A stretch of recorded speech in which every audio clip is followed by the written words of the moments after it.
आणि माझ्याही आयुष्यात एक असं मोठं संकट आले ते मला तुम्हाला सांगायचंय. या पलीकडे दुःख नाही असं मला वाटतं. 20 वर्षाची होते बाबा तेव्हा नवऱ्याच्या नाचलं गाणं गाण्याबद्दल हाकलून दिलं. आईकडे गेले, आईनेही हकललं. जाऊ कुठं? 20 वर्षाची होते, 21 लागलं होतं. 10 दिवसाचं बाळ माझ्या पदरात होतं.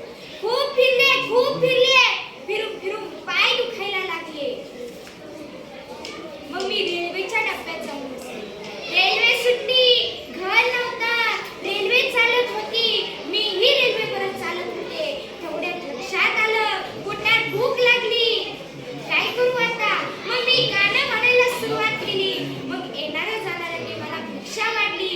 ती भिक्षा मी घेतली व स्टेशन जवळ आले व अनाथांसोबत, भिकाऱ्यांसोबत ती भिक्षा मी वाटून खाल्ली.